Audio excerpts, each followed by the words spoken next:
கர்த்தருக்கு ஸ்தோத்திரம். கிறிஸ்துவுக்குள் பிரியமானவர்களே, நம்முடைய கர்த்தரும் இரட்சகருமாய் இருக்கிற இயேசு கிறிஸ்துவின் நாமத்தினாலே உங்கள் எல்லாருக்கும் எங்கள் அன்பின் வாழ்த்துக்களை தெரிவித்துக் கொள்கிறோம்.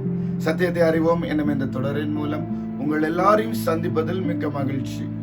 இந்த நாளிலும் உனக்கு மேன்மை சிலுவையா உலகமா எனும் தலைப்பிலே நாம் தியானிக்கவிருக்கிறோம். கலாத்தியருக்கு எழுதின நிருபம் 6வது அதிகாரம் 14வது வசனத்திலே, நானும் நம்முடைய கர்த்தராகிய இயேசு கிறிஸ்துவின் சிலுவையை குறித்தே அல்லாமல் வேறு ஒன்றையும் குறித்து மேன்மை பாராட்டாதிருப்பேனாக.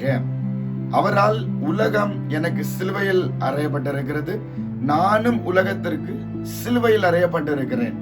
கிறிஸ்துவுக்குள் பிரியமானவர்களே, ஒவ்வொரு மனுஷனும் தன் வாழ்க்கையில் ஏதாவது ஒன்றை குறித்து மேன்மை பாராட்டுகிறான். ஒருவன் தன் கல்வியை குறித்து, தன் செல்வத்தை குறித்து, தன் பதவியை குறித்து, தன் குடும்பத்தை குறித்து மேன்மை பாராட்டுகிறான்.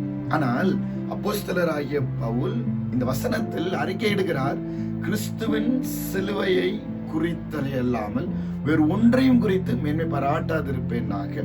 அப்போஸ்தலர் பவுலிடம் மேன்மை பாராட்டுவதற்கு ஏராளம் காரியங்கள் இருந்தது. அவர் ஒரு யூதர், சிலிசியா நாட்டில் உள்ள தர்ஷு பட்டணத்திலே பிறந்து கமாலியலின் பாதத்தருகே வளர்ந்து முன்னோர்களுடைய வேத பிரமாணத்தின்படியே திட்டமாய் போதிக்கப்பட்டவர். அவர் ஜனத்தாரில் அவர் வயதுள்ள அநேகரை பார்க்கிலும் யூத மார்க்கத்திலே தேறினவர். இஸ்ரவேல் வம்சத்தான், பென்யமின் கோத்திரத்தான், எபிரேயரில் பிறந்த எபிரேயன், நியாயப்பிரமாணத்தின்படி பரிசேயன்.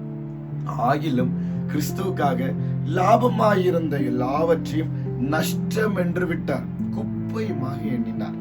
பவுல் அப்போஸ்தலர் சிலுவையை குறித்து ஏன் மேன்மை பாராட்டினார்?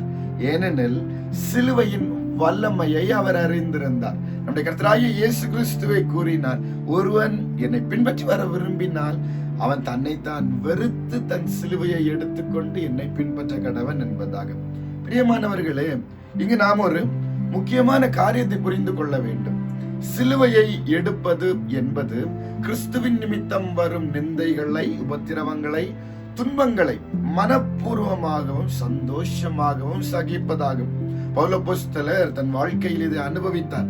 அடிக்கப்பட்டார், கல்லெறியப்பட்டார், கப்பர் சேதத்திற்குள்ளானார், சிறையில் அடிக்கப்பட்டார், இன்னும் பல நிந்தனைகள், அவமானங்கள், பாடுகள். ஆகிலும் இவை எல்லாவற்றிலும் அவர் சிலுவையை குறித்தே மாத்திரம் மேன்மை பாராட்டினார். கிறிஸ்துவின் மகிமை வெளிப்படும் போது நீங்கள் களி கூர்ந்து மகிழும்படியாக அவருடைய பாடுகளுக்கு நீங்கள் பங்காளிகளானதால் சந்தோஷப்படுங்கள் என்று வேதம் நம்மை உற்சாகப்படுத்துகிறது. சிலுவையின் மூலமாக அவருக்கும் உலகத்திற்கும் இடையே ஏற்பட்ட பூரணமான பிரிவினையை குறித்து மேன்மை பாராட்டினார். இந்த வசனத்தில் பவுல் அப்போஸ்தலர் 2 ஆழமான சத்தியத்தை கூறுகிறார். ஒன்றாவது, உலகம் எனக்கு சிலுவையில் அறையப்பட்டிருக்கிறது.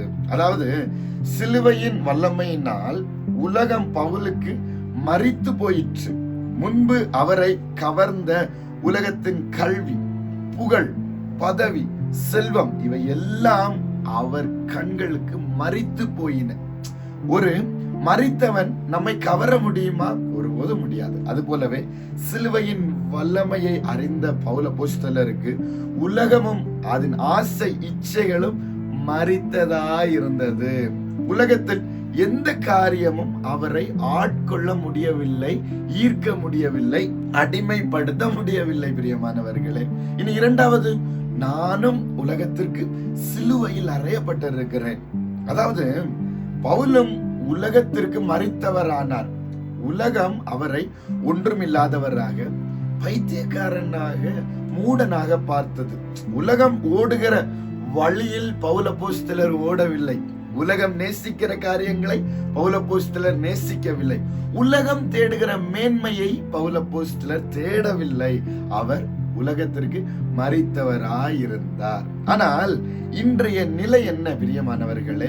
இன்று அநேக கிறிஸ்தவர்கள் சிலுவையை குறித்து அல்ல, உலகத்தையே குறித்து மேன்மை பாராட்டுகிறார்கள்.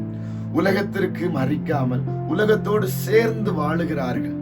தேமா இப்பிரபஞ்சத்தின் மேல் ஆசை வைத்து என்னை விட்டு தெசலோனிக்கேவுக்கு போய்விட்டான் என்று 2 தீமோத்தேயு 4:10 பவுல் அப்போஸ்தலர் வேதனையோடு எழுதினார். தேமா சிலுவையை விட்டுவிட்டு உலகத்தை தெரிந்து கொண்டான். உலகத்திற்கு சிநேகிதராய் இருக்க விரும்புகிறவன் தேவனுக்கு பகைஞராய் இருக்கிறான். இன்று நீங்கள் யாரை போல இருக்கிறீர்கள்? சிலுவையை பற்றி கொண்ட பவுலப்போஸ்தரை போலவா, அல்லது உலகத்தை பற்றி கொண்ட தேமாவை போலவா? இன்றைய தீர்மானம் செய்யுங்கள் பிரியமானவர்களே. இன்றே உங்களை நீங்களே ஆராய்ந்து பாருங்கள். உலகம் உங்களுக்கு மறித்ததா இருக்கிறதா, அல்லது இன்னும் உலகத்தின் ஆசைகள் உங்களை ஆட்கொண்டு இருக்கிறதா? நீங்கள் உலகத்திற்கு மறித்திருக்கிறீர்களா, அல்லது இன்னும் உலகத்தின் மேன்மையை தேடிக்கொண்டிருக்கிறீர்களா? பவுல் அப்போஸ்தலரை போல நாமும் இன்று உறுதியாக அறிக்கையிடுவோம், கிறிஸ்துவின் சிலுவையை குறித்து அல்லாமல் வேறு ஒன்றையும் குறித்து மேன்மை பாராட்டாதிருப்பேனாக. உலகத்தின் தற்காலிகமான மேன்மையை விட்டுவிட்டு சிலுவையின் நித்தியமான மேன்மை பற்றி கொள்வோம். உலகத்திற்கு மறித்து கிறிஸ்துவென்று பிழைத்திருப்போம். கர்த்தர் தாமே நம் ஒவ்வொருவருக்கும் சிலுவையின் மேன்மையை உணர்த்தி உலகத்தின் பிடியிலிருந்து விடுவித்து கிறிஸ்துவுக்குள் உறுதிப்படுத்தி அளவில்லாமல் ஆசீர்வதிப்பாராக. ஆமென்.